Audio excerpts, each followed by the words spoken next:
Zaporizhzhia region.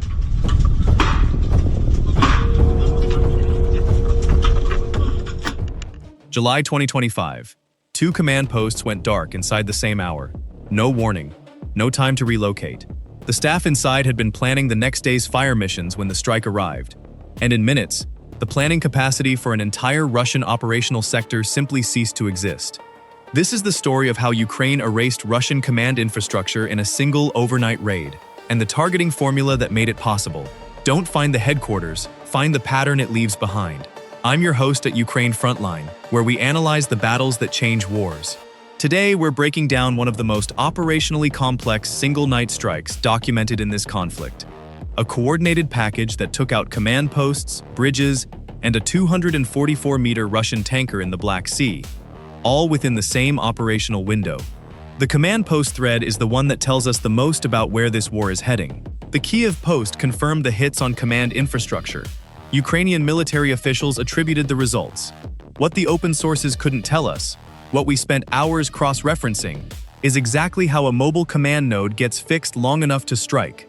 That answer is buried in how modern ISR actually works, and it changes how you read this entire operation. Stay with me, because what happens in the next 18 minutes, how the strike teams solve the targeting problem on a moving headquarters, changes how you understand every long-range operation Ukraine has run since 2023. The target that night was not a building. Russian command posts at battalion and regiment level in the Zaporizhzhia direction had learned, after 2 years of hard lessons, not to stay in buildings. Fixed structures get struck. Commanders who remain in the same location for more than 48 hours don't survive to regret it. By mid-2025, Russian forward command elements had shifted to vehicle-mounted operations. Trucks carrying secure communications, planning terminals, and the staff officers who translate orders into fire missions. The mobility was supposed to make them invisible. It didn't make them silent.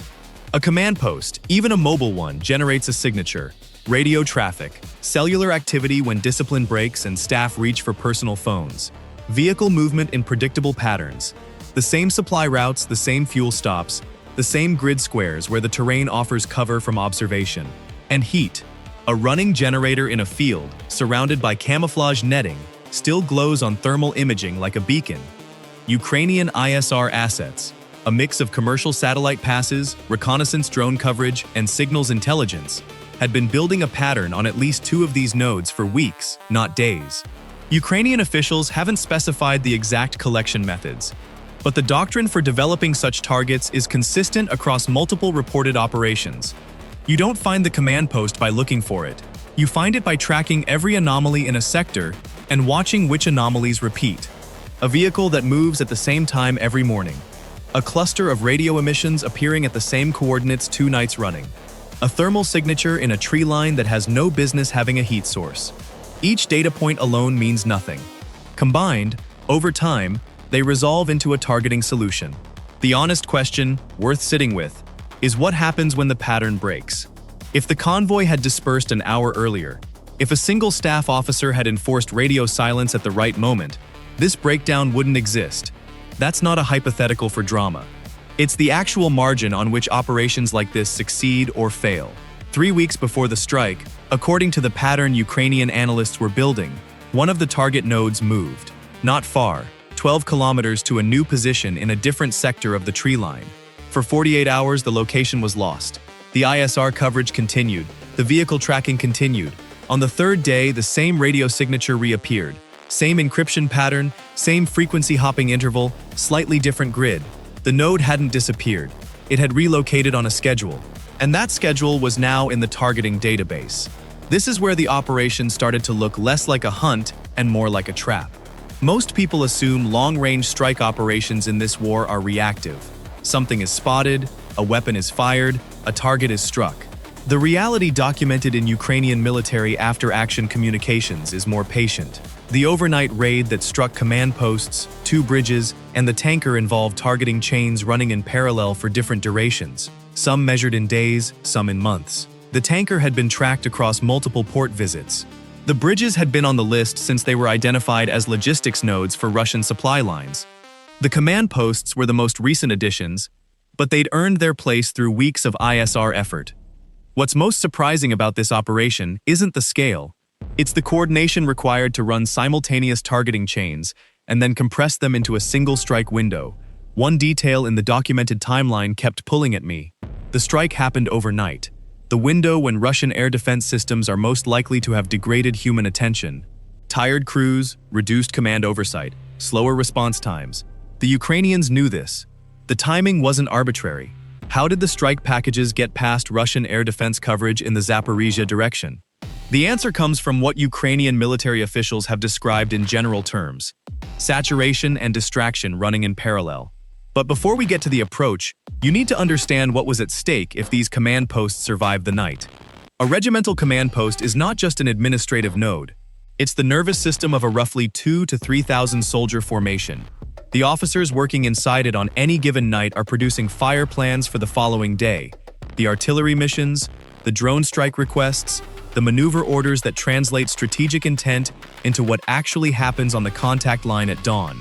Strike the command post at 2 in the morning, and you haven't just destroyed equipment, you've cut the link between the formation and its mission for the next 12 to 24 hours, while replacement command capacity is established. In a war where every meter of front line is contested and every hour of degraded coordination is an opening, that window matters. How many vehicles were confirmed destroyed in the command post strikes, documented from this operation? A5, B7. C. The strike degraded command capacity across multiple echelons with vehicle losses still being assessed. Hold that answer. It comes back in the damage assessment with one detail that reframes the number entirely. Subscribe to Ukraine Frontline if you want to understand how modern warfare actually works. Because what we're about to show you, how the strike package actually ran, is the part that defense analysts are still working through. The approach to the command post targets required solving a problem that had defeated earlier Ukrainian strike attempts in this sector. Russian Pantsir S-1 air defense systems, positioned to cover the most likely ingress routes for long-range munitions. The Pantsir is a short to medium-range system, effective against cruise missiles and drones at altitudes and speeds within its engagement envelope.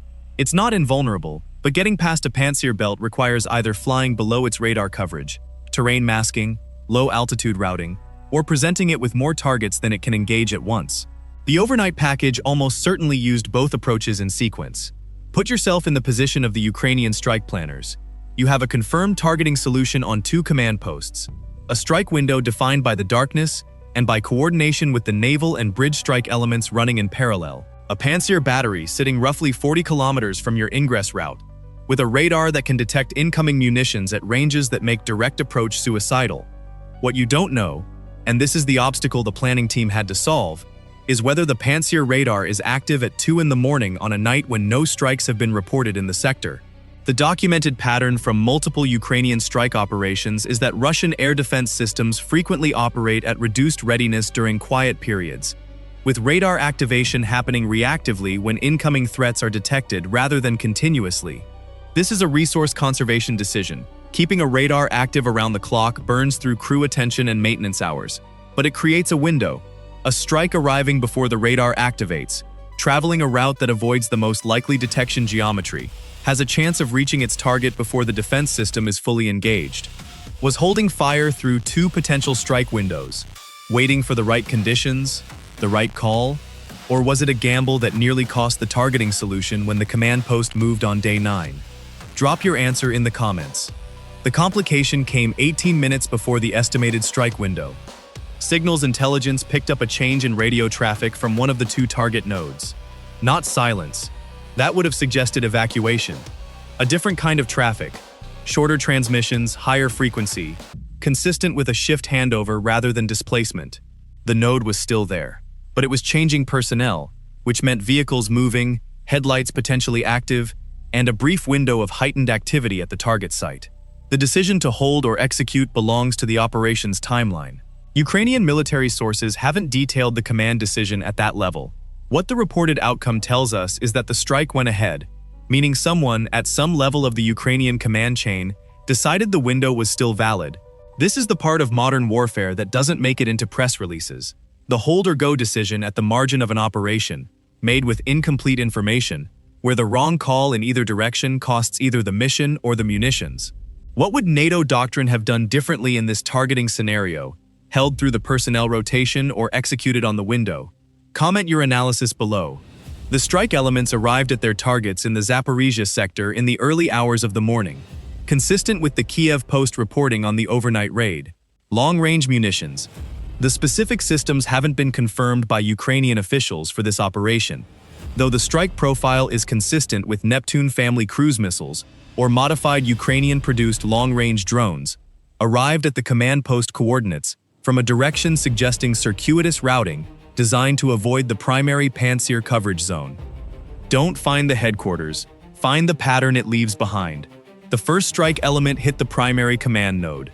The second, arriving within the same operational minute, according to the strike package coordination, hit the secondary node 12 kilometers away. Ukrainian military statements confirmed strikes on command infrastructure. Russian military sources didn't acknowledge the hits publicly, which is itself informative. Russian military telegram channels, which routinely report on Ukrainian strikes they can attribute to equipment failures or misidentification, were silent on the command post thread. Subscribe to Ukraine Frontline because we break down operations like this one using every open source available, so you understand not just what happened, but why it matters for the next phase of this war. Simultaneously, in the Black Sea, a Ukrainian naval drone operation was closing on the 244-meter tanker that had been tracked across multiple port visits. The targeting chain on the tanker was a separate operational thread running in parallel with the land strike package. The coordination required to synchronize a naval drone operation with a land strike package and a bridge interdiction mission, all in the same overnight window, is a level of multi-domain strike planning that most military forces in the world couldn't execute.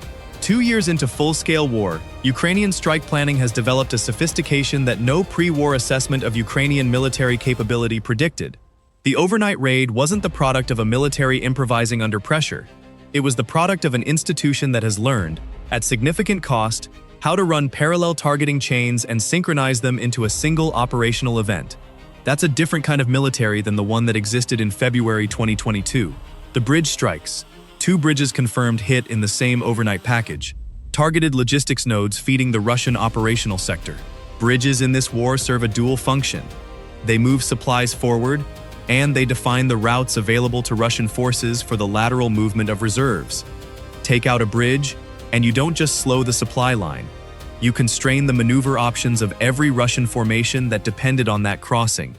The tanker represented fuel capacity. A 244-meter vessel carries tens of thousands of metric tons of cargo. Whether it was carrying fuel products, general logistics cargo, or some combination, its loss, confirmed struck by Ukrainian naval drone assets, represents a logistics disruption to Russian Black Sea shipping that Russian planners now have to route around. The detail that stuck with me after going through the full documented picture, the 3 target categories, command posts, bridges, tanker, aren't independent. Command posts plan and coordinate operations. Bridges move the supplies and reinforcements those operations require. Tankers carry the fuel that makes both the operations and the logistics possible. Strike all 3 in the same night and you haven't struck 3 targets. You've struck the connective tissue of a Russian operational sector at 3 simultaneous points. Russia lost command infrastructure with a replacement timeline measured in days to weeks, not hours. Establishing a new command node in a contested sector requires moving personnel and equipment, establishing secure communications, and re-establishing the situational awareness the destroyed node had accumulated. That accumulated knowledge doesn't transfer automatically. It has to be rebuilt. Now, the answer to the tactical quiz. Vehicle losses in command post strikes of this type are often less significant than the personnel and equipment inside. The number that matters isn't how many trucks were destroyed. It's how many fire missions didn't happen the following morning because the planning staff was gone. Ukrainian military statements credited the strike with degrading command capacity across multiple echelons. The exchange math is straightforward. The cost of the munitions used was a fraction of the cost of restoring the Russian command infrastructure that was destroyed. Here's the take that will probably draw some pushback. Russian air defense failed here not because the systems aren't capable, but because the doctrine governing their employment is optimized for the wrong threat model. The Pantsir belt in this sector was positioned to defend against the strike profiles of 2022 and 2023. Ukrainian strike planning by mid-2025 had moved past those profiles. The defenders were fighting the last war. The cost of that lag, on a single night in Zaporizhzhia, was 2 command posts, 2 bridges, and a tanker. 3 questions worth sitting with before we close. First, Was running all 4 strike elements in the same overnight window a force multiplication of genius, or an operational risk that gambled coordination complexity against catastrophic failure if any single element was intercepted and the others alerted? The case for it is that simultaneous strikes overwhelm Russian response capacity. The case against is that if one element breaks down, you've potentially compromised the timing of the others. Second, at what point does systematic degradation of Russian command infrastructure change the operational character of the front line? Individual command post strikes matter. A sustained campaign against command infrastructure, executed repeatedly over months, potentially degrades the command cohesion of entire Russian operational sectors. Is this war already past that threshold in some directions? Third, could the Russian defenders have prevented this? Honestly, not easily. Not because they lack the systems, but because the targeting methodology Ukraine used, building a pattern over weeks, striking when that pattern produced a window, is extremely difficult to defeat without radical changes to operational security that would themselves degrade command effectiveness. What would you have done differently if you were the Russian commander responsible for protecting these nodes? Have you seen operations like this reported in your region? We read every comment, and we're particularly interested in open-source observations from people tracking the Zaporizhzhia direction. Real tactics, real consequences. Ukraine Frontline. The berth where the tanker was docked is empty now. Satellite passes show a changed pattern of Black Sea shipping in its aftermath. The command post grid squares in the Zaporizhzhia tree line show no activity consistent with active headquarters operations. Whether the specific formation that occupied those nodes has reconstituted at a new location, as it almost certainly has, somewhere, is a question the Ukrainian ISR architecture is already working to answer. Somewhere in Ukraine, the unit that executed this strike is already building the next targeting package. The pattern finding continues. The ISR collection continues. The operational patience that made this strike possible is being applied, right now, to the next target on the list. Subscribe to Ukraine Frontline, because we break down the battles that textbooks will study for decades. What we've documented tonight is not just one operation. It's a template for how Ukraine fights this war. With ISR patience, multi-domain synchronization, and the understanding that the most valuable thing you can destroy is not a vehicle or a bridge or a ship. It's the capacity to plan. Don't find the headquarters, find the pattern it leaves behind. That line will describe Ukrainian strike operations for as long as this war continues. And if you want to understand the next one before it happens, the methodology, the targeting chain, the decision architecture, this is where you'll find it. Stay vigilant.